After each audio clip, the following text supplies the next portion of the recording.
In 1990, a prayer was planted in the hearts of God's servants Chody and Bing Paharon. They had no idea just how God would grow the seeds He planted in them. God deepened that conviction that gave birth to a vision for families to come under the Lordship of Christ. That started with changes in their own marriage and family.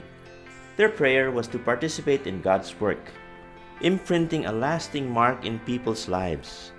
The Lord made use of their own engagements with God, their experiences, and turned it into a vision to leave a legacy to future generations.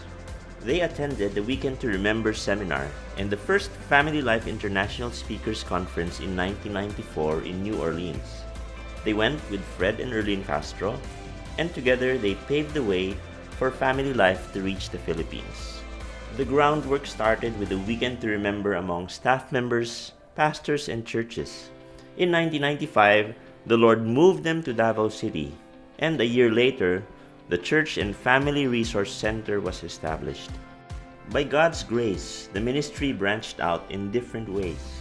Local church leaders were equipped as seminar speakers. Many couples were trained to lead home builders groups. From among the different volunteers, champion couples took responsibility to reach out in their own areas. Regional hubs were started, and Campus Crusade staff members also came on board. The Lord also established the Family Life Board from a pool of advocates, speakers, and volunteers. In 2005, the Global Family Life Conference in Switzerland paved the way for taking home and sharing the vision of growing a family movement that would impact and transform families. It also became an avenue for ministering to and equipping key denominational leaders. Home builders groups sprouted in different areas, becoming a safe haven to nurture marriages. We have witnessed God's work in reviving dying and status quo marriages, strengthening couples and families in these groups. Soon, we made inroads even among military families. Through the years, Family Life resources evolved to become more relevant for different local contexts. Ed and Luan Shackelford of Christ Star contextualized several home builders materials to make them more appropriate for Philippine culture. Some of these manuals were translated into Tagalog, Cebuano, and Ilocano. Ang Galing Mo Kid, a Tagalog parenting module, was used to reach parents in urban communities and public schools. New Tribes Missions Philippines also worked on contextualizing and translating some of the seminars and home builder studies for several tribal dialects. Other newly developed resources from Family Life in the US, like the Art of Marriage video seminar, were also introduced locally, paving the way for more connections and deeper impact.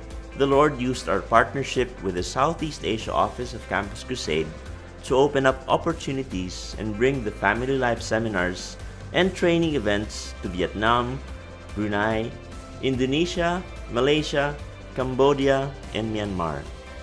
The ministry is also branching out among students of the International Graduate School of Leadership, where Christian home classes and the Family Life seminars, trainings, and home builders groups are influencing families from different countries.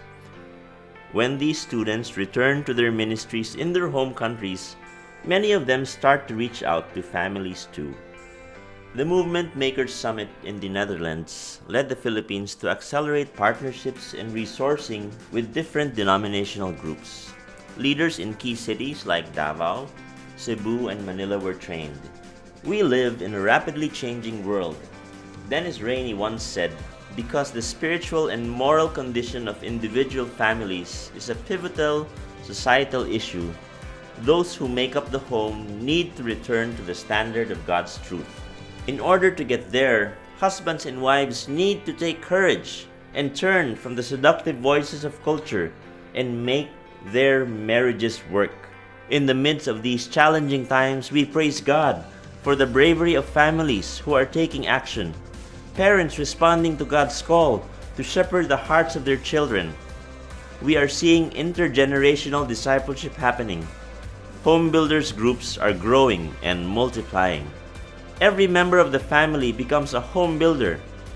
It applies not only to couples, but to their children too. Some of our active avenues of outreach include collaborations with other family-oriented groups, as well as working with family advocates to reach parents and their children for Christ at public schools. The baton of Family Life's leadership has been passed on. As the new team transitions, our prayer remains the same: to share His Word and His hope to families across the nation and all over the world. The future holds what is yet to be the best: God's enduring movement to encounter, engage, put into fruition, and bring to completion the work He starts in the lives of individuals, in marriages, families, communities, generations, and by God's grace, entire nations, one home at a time.